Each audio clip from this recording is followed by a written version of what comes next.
चलिए अब हम समझते हैं कि अदानी ग्रुप के शेयर्स लगातार क्यों गिरते जा रहे हैं। और उससे भी बड़ी बात, कई सारे ऐसे लोग होंगे जो ऑलरेडी इन्वेस्टेड है।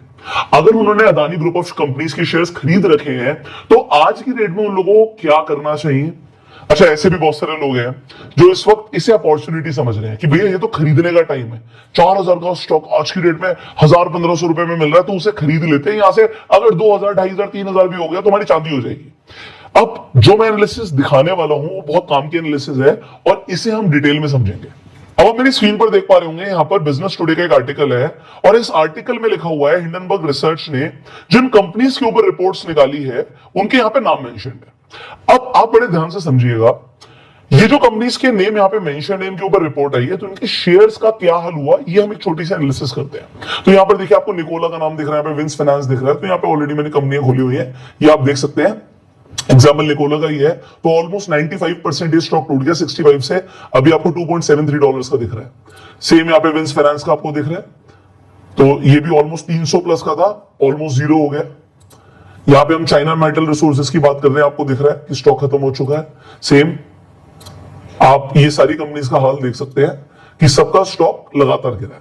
अब जब हम बात कर रहे हैं कि यहाँ पे हिंडनबर्ग ने एक रिपोर्ट निकाली अदानी के ऊपर, हम ये नहीं बोल रहे कि ये रिपोर्ट सही है गलत है, देखो मैं नहीं होता है इसके ऊपर कोई भी जजमेंट देने वाला, बट बात ये है इन्होंने एलिगेशंस क्या लगाया अदानी ग्रुप के ऊपर, और अभी आपने सुना भी होगा कि अदानी ग्रुप ने जवाब दिया। तो मैं आपको दोनों चीजें समझाऊंगा।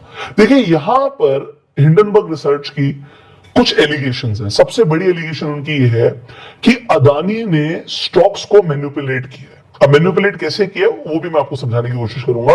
तो स्टॉक मैनिपुलेशन का एक बहुत बड़ा एलिगेशन लगाया है। दूसरी चीज इन्होंने बोली है कि भैया ये जो भी ग्रोथ हुई है ना, ये जो आपको दिख रहा है कि ये जो स्टॉक पहले भागा था, ये इसलिए भागा है क्योंकि इन्होंने इतना ज्यादा डेट लिया है, और ये जो भी ग्रोथ हुई है it is backed by debt only. और तीसरी बड़ी सबसे बड़ी चीज ये है कि जो इनकी वैल्यूएशंस है वो बहुत ज्यादा है, तो ये ओवर हाइप्ड स्टॉक एक बबल है। तो ये कुछ मेन चीजें हैं। तो इनके एलिगेशंस तो बहुत सारे थे, बट मोटा मोटा मैं आपको समराइज करता हूं। अब सबसे बड़ी बात कि स्टॉक मैनिपुलेशन है। स्टॉक मैनिपुलेशन की कैसे जाएगी? अदानी तो बोल रहे हैं, इसका जवाब यह है कि भाई मेरी कंपनी एक लिस्टेड कंपनी है, अब उसके शेयर्स कोई भी खरीद सकता है। अब इन्होंने हिंडनबर्ग ने जवाब दिया कि भैया आपके जो शेयर्स हैं वो किसने खरीदे हुए हैं हम बताते हैं। इन्होंने बोला कि मॉरिशियस बेस्ड कई सारे इन्वेस्टमेंट फंड्स हैं और वो उनके अकॉर्डिंग, हिंडनबर्ग के अकॉर्डिंग शेल कंपनीज है। शेल कंपनीज क्या होती है? खोखली कंपनियां। आपने पैसा किसी भी तरीके से शेल कंपनीज तक पहुंचाया है, अब वो हवाला के थ्रू आपने किया है, कैसे भी किया, और इन कंपनीज ने आप ही की कंपनी के शेयर्स खरीद रखे हैं। 90% से ज्यादा इन कंपनीज के पास होल्डिंग्स है। इसका मतलब है इन्होंने बहुत ज्यादा पैसा, बिलियंस के अंदर आपकी कंपनी में लगाया हुआ है। ग्रुप ऑफ कंपनीज में ऑलमोस्ट 8 बिलियन के आसपास का एक्सपोजर है। तो 8 बिलियन आप समझ रहे हैं, आज की रेट में अगर मैं 80 रुपए का एक डॉलर को समझूं तो 1 बिलियन हुआ 8,000 करोड़ रुपए। और इसी तरीके से आप इंटू 8 कर दीजिए, you will get to know कि इतना बड़ा अमाउंट 64,000 करोड़ रुपीस इन्होंने लगा रखा है अदानी ग्रुप ऑफ कंपनीज में। अब इससे होता क्या है? अब ये पैसा लगाया, इसका मतलब क्या? पैसा लगाया मतलब शेयर्स खरीद लिए। अब शेयर्स आप खरीद लिए तो जो फ्री फ्लोट शेयर्स है, देखिए शेयर्स लिमिटेड होते हैं।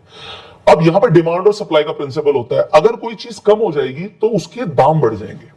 अब अदानी के अगर शेयर्स नहीं मिल रहे और किसी को खरीदने तो उसे महंगे दाम पे खरीदना पड़ेगा, और ये साइकिल चलती रहती है जब तक ये बबल बर्स्ट नहीं होता। मैं नहीं कह रहा बबल है ये, बट द थिंग इज ये साइकिल तब तक चलती रहती है जब तक मार्केट में बहुत सारे शेयर्स नहीं आ जाते। अब इसे आप, बहुत सारे केसेस होते हैं, पंप एंड डंप, अगर आपने स्कीम सुना हो, ऐसी बहुत सारी चीजें होती हैं स्टॉक मार्केट में जो ऑलरेडी चल रही है। सो एक स्टॉक, एक कंपनी का स्टॉक जो मार्केट में अवेलेबल नहीं है, और अगर उसकी डिमांड आएगी तो उसका प्राइस बढ़ता चला जाएगा। और अगर पैसा लगा के उन स्टॉक्स को खरीद लिया जाए और वो खत्म हो जाए तो लोगों को लगेगा ये बहुत बढ़िया चीज है, खरीद लेते हैं। तो ज्यादातर जो आज की डेट में रिटेल इन्वेस्टर है वो अदानी में कब फंसे हैं? आप देखेंगे ये जो हम 3,000 से ऊपर का रेट दिख रहा है, 3,000, 4,000, इस टाइम पर जाकर कई सारे लोगों ने इसमें पैसा डाला है, मतलब almost top of the valuation पे पैसा डाला है। और उसके बाद देखिए ये स्टॉक यहां से गिरना शुरू हुआ। अब ये एक रिसर्च रिपोर्ट लाई गई या आ गई, बहुत सारे सिनेरियोज हो सकते हैं। क्यों?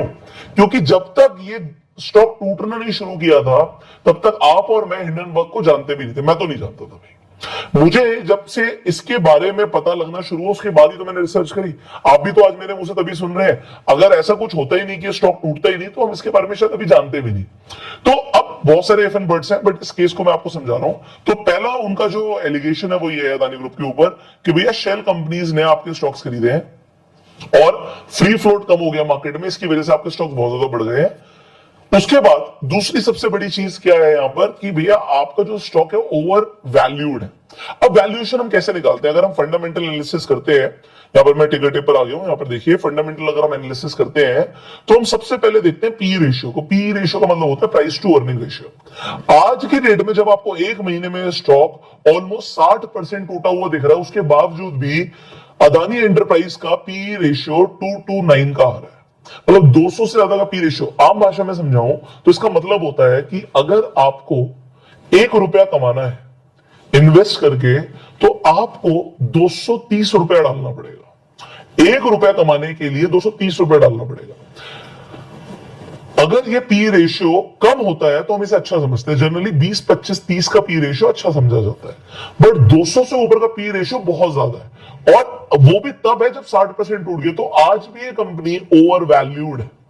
तो ओवर वैल्यूएशन का तो definitely there is a problem. अब सबसे बड़ी बात आती है कि हम कहते हैं अदानी बिल्कुल ठीक है, अदानी इज 100% ओके। तो अगर अदानी ग्रुप बिल्कुल 100% ओके है, तो जिन लोगों ने 4000 रुपए में स्टॉक खरीदा है, तो अब उनका ऑब्जेक्टिव क्या है? उनका ऑब्जेक्टिव था 4000 से 5000 हो जाए, 6000 हो जाए, 7000 हो जाए, 8000 हो जाए। तो आपको ये समझना पड़ेगा स्टॉक्स का प्राइस बढ़ता कब है।